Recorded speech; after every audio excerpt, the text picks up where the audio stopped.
Before the Ranger Creed is recited by a formation of Rangers at any ceremony, you always hear the narrator say this: "Will all Rangers, past and present, please join us as we recite the Ranger Creed?" Every Ranger will stand, and as they say those six stanzas, they are transformed back to a time when they had the pleasure and the burden of this brotherhood. That feeling is hard to describe. However, it's one that never leaves you. It's a connection that spans the globe and can be reignited when you hear the phrase, "Hey, Ranger, what battalion you from?" Amongst this formation, there are Rangers that stand out. They are legends of this elite organization, and when their names are spoken, people instantly have a story and for a moment relive it. Legend of the 75th podcast wants to capture that feeling and those stories. We want to ensure that these legends' triumphs and sacrifices never fade away. So sit back with your favorite adult beverage and listen to stories from the legends of the 75th. Hey, everybody, welcome back to another episode of Legends of the 75th podcast. We got a really good treat tonight. We're actually revisiting some previous guests, but the reason we are is because we also all went to Journey to Cabanton together. So we're bringing them on not only so that they can kind of talk about being regimental sergeant majors and what that experience was like and some of their shared experiences and differences between while they were in Ranger Regiment, but then also what the trip to the Philippines actually meant to them, and we want to definitely talk about that and reflect on that a little bit as we go through the process of producing that film and doing some of the edits over the next year or so. We definitely want to build up a lot of momentum and appreciation for the amazing tasks that we accomplished very, very quickly. So, without rambling too much, I have the absolute pleasure of sitting down with Sergeant Major Mike Hall, who was a 7th Sergeant Major of 75th Ranger Regiment, and then also Sergeant Major retired Curt Donaldson, who was the 19th Regimental Sergeant Major. So I'm pretty excited to sit down with both of them. Kurt's a good friend of mine, mentor of mine as well, and Mike Hall, like many of us, is an absolute mentor of mine, and I bug him probably weekly, asking him for something or some mentorship or some guidance on something. So this is going to be a huge episode for me. So I'm very, very excited to sit down and talk to these two gentlemen. So anyway, with enough rambling by me, gentlemen, how are you guys doing? How's it going? And how you guys recovering back from the Philippines? I know it's been a couple months. I'm good. I mean, I had that hip problem and then a little bit of the grunge on the way back, but in 3 days I was back and it's like I never had that hip problem. So I don't know what it was. Well, I will say, and just for everybody listening, Sergeant Major Hall, 67 years old, was having some hip issues, hurt himself when he was training up and walked the entire 35 miles. It's freaking impressive. And all of us had some kind of gut issues going on, to include Curt. Curt looked like he was about to die the day after the march. Yeah. I hadn't been that sick in a long time. I had it coming out both ends, Simo, and all Yeah. my roommates appreciated me at like 3 in the morning. So That was definitely a lesson learned. If when we do this again and we do this for, some of the other countries that we're talking about and conflicts we're talking about, we need to go over probably about 5 days prior, get through all that.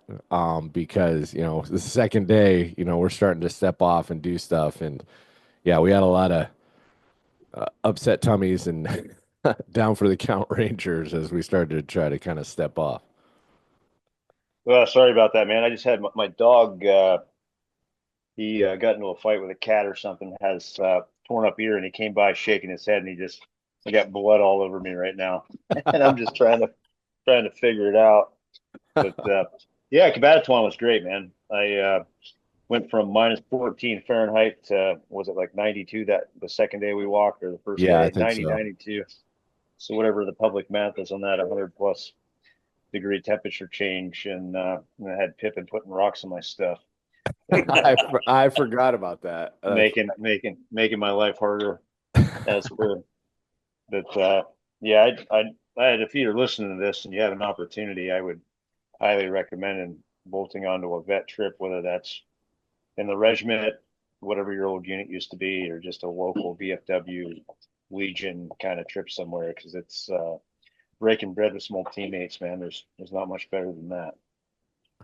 Well, I think that's one of the major narratives is 22 Rangers not only pulling what we pulled off in 6 months, I mean, it was a monumental effort. All the coordination we had to do in country, getting everybody there. But then also the film crew and all that we did with that with the documentary. It was a pretty amazing thing. But a lot of us had served together and knew each other, but there were some that we'd never met, and it was amazing to walk those miles and participate those events with, the 21 other Rangers that were there. I think what's so unique, and I mean, I'm not sure. I mean, we all are familiar with other units, but I'm not sure there's another organization where you can bring 21 guys together, all the way from a 70s guys like myself and Hugh Roberts, and all the way to, guys like Cam, basically a 2020 Ranger. And we had so much in common and so comfortable around each other. And, it's, uh, you know, it there's just not another unit where people can come together and you have that natural, comfortable feeling, around each other. And whether it's the Creed or, I mean, all our brother and sister units have selection assessment processes that have morphed over the years. So it is it's truly amazing. It's sort of like the whole Ranger for Life program that the regiment has. It's a 70s guy can talk to a guy getting out in 2024, and it's like they're in the same squad together. I mean, Yeah. things have changed and tactics have changed and missions have certainly changed, but that comfortability and just, the air of we're just, we all say it. And I think people from outside organizations, they go, yeah, yeah, that's just something you say, but a ranger is a ranger is a ranger, but it really does transfer. It's amazing. What's your thoughts on that, Kurt? What do you think the special sauce is that just makes the units like that, or the unit like I that? think I think well, I agree with what Mike said first. But I think additionally, your formative years when you're a young man, these days, young men and women, showing up this and doing something very, very hard at 18, 19, 20, 21, depending very early in life, you show up, you do something really hard to get there, to get to the regiment and the battalions. And then you got to do really hard stuff continuously to stay. And I think anybody in the group that we went to the Philippines with lived that. So it's kind of shared, the standard want to build a good team, tough, Yeah. realistic training, shared hardship, et cetera. So I think it in the formative years of a young man's life, unlike, I mean, SF has the off the street SF program that other kind of units, they're older, they've been in the army for a while, where for the most part, everybody that went to the Philippines showed up to the regiment as a very young man, went through whatever version of selection they went through, and then selection is a daily occurrence in the Ranger Regiment, and I think it's just those shared hardships. Um, and you look to your left and right, and you know what the guy's capable of. Even at Mike, would you say 67? Uh, you got an old RSM going down the road with a bad wheel, and it's hot as shit outside, and uh, it's impressive because I don't know, not the not the Mike, you need to do better. I'm not gonna tell you did a good job. I'm a 90s guy, but it was impressive seeing these guys. And I'll tell you, Hugh Roberts was out there. I don't know what his age is, but He's a month older a than I am. he's a very distinguished ranger. And I guess one thing you don't forget how to do is road march. Yeah, And they apparently not. got it done. But it was a good trip, man. I'd do it again in a heartbeat. Well, I think. And like, Oh, good. good. No, no, go ahead. I just highly recommend. I don't know what the audience for this is going to be, but if you're out there listening, like the guys who have the most problems kind of wander away from the formation. They wander away from the group because they want to go do whatever they want to do. But just know that there's a pretty unique, pretty strong support network in Three Rangers, Ranger for Life, an old squad mate that's not a part of anything, You, 9 times out of 10, you call that guy at 2 in the morning, he's probably going to answer his phone. Yeah. I got my ringer off. It's on vibrate, so I don't wake my wife up, but it's tied to my watch. So unless I've had a long day on the farm, there's a better than good chance I'm going to wake up and hear the phone. Someone Yeah. calls late at night. You know, I think the Ranger Regiment is, and again, don't want to talk about other units that I haven't been in, obviously. You know guys in them, but it's a one organization that you really can't make it on your own. You really can't.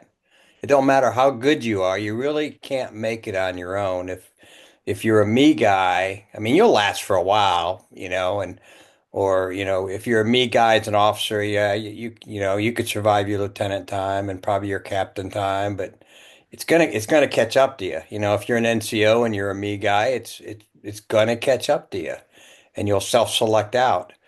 Yeah, but it's just that one organization where you really can't make it as an individual, and I think Stan McChrystal told this story once where I forget where he was. I think he was commander of Second Battalion, and one of his mentors from division had called him and said, "Hey, I need your best captain," or whatever it was. And so, McChrystal being McChrystal, he sent his, what he thought was his best guy. And about 6 months later, this guy calls back and said, "I thought you were going to send me your best guy. This guy ain't what we thought he was." And Stan's answer was, "Well, he was the best guy when he was with us." Yeah. You know, so the story is, I mean, what are you doing with them? Yeah. And again, and we all have a lot of stories of guys that were pretty good, and then you see them retiring later. As you think they would be a sergeant major or whatever, and they're good men. But they didn't.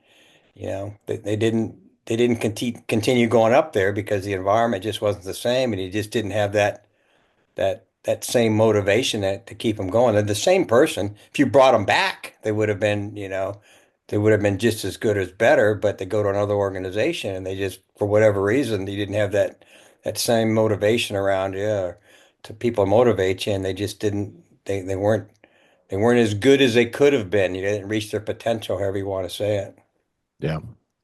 I agree, and it's something that we've talked about in Legends, quite a bit is, what is the difference, I mean, because other units, we're all aware that they have these selections, they have these, crucible events.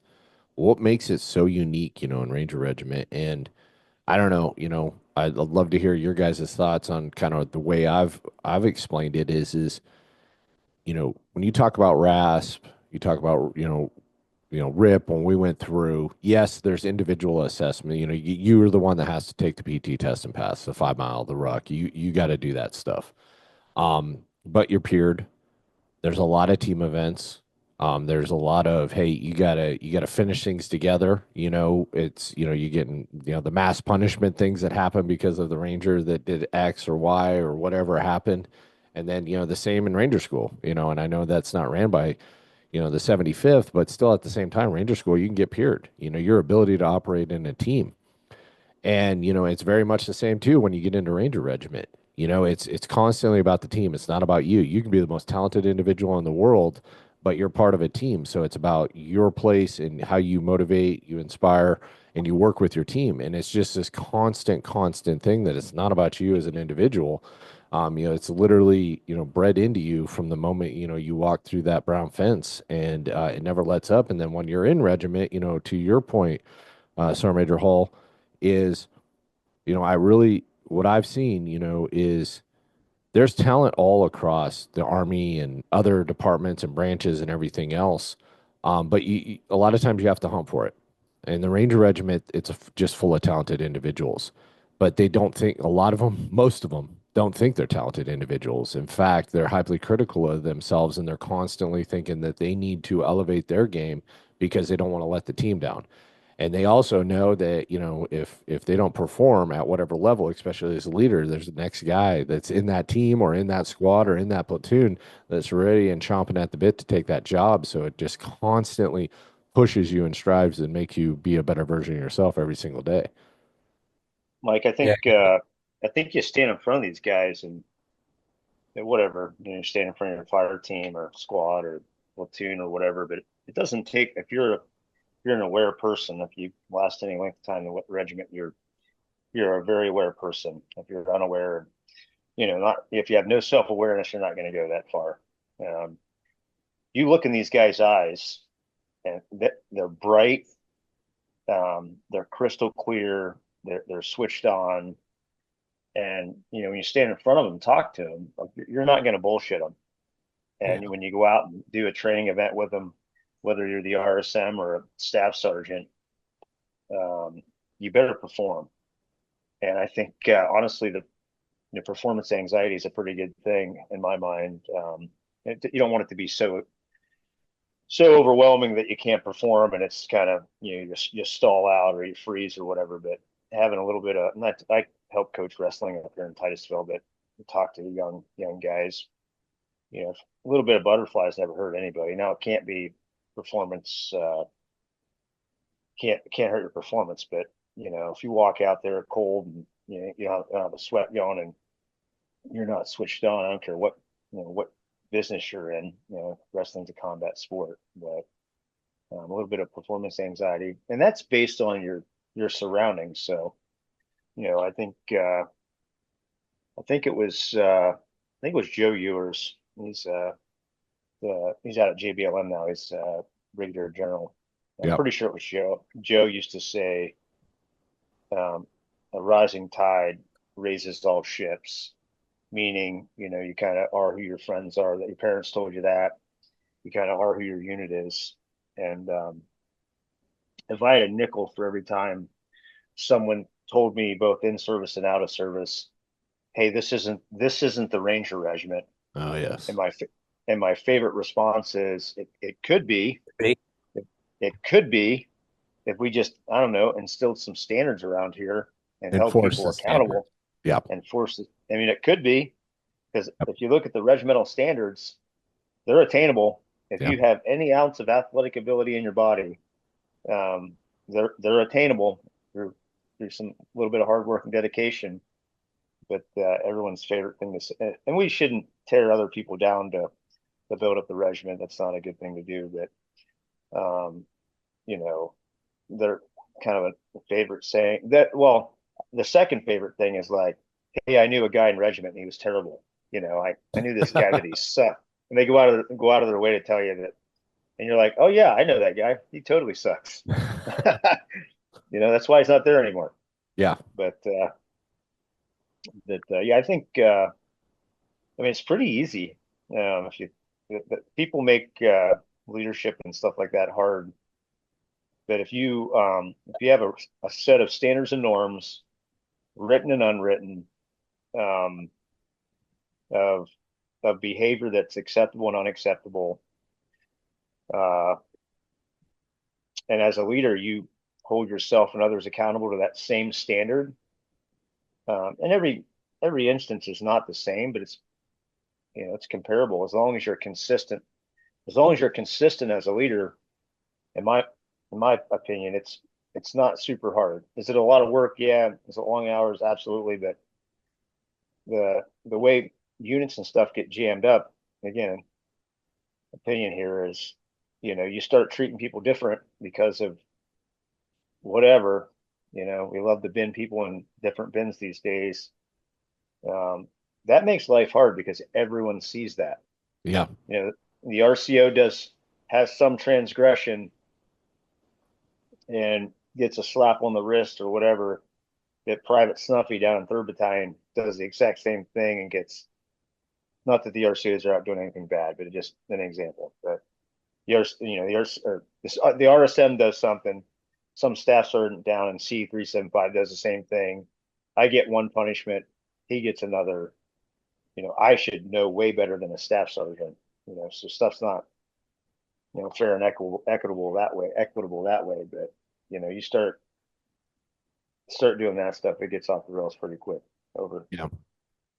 Well, I want to come back to the standards piece, and Sergeant Major Hall, I know you got something to say, but I want to do a break real quick.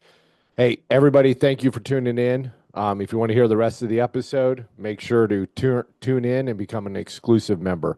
I'll include the link in the show notes. get onto Patreon, I want to highlight too, everybody that's a Patreon member is also helping us preserve Ranger history and capture Ranger history, not only with the podcast itself and the crew that goes into every single episode that we produce, but then also the Journey to Kabanaton, which is a film we're talking about producing in January of 2026, which is the story of 6th Ranger Battalion and the 22 Rangers that went over there to walk the path and tell that incredible story. So thank you definitely for everybody that's supporting, and make sure you get over there and become an exclusive member.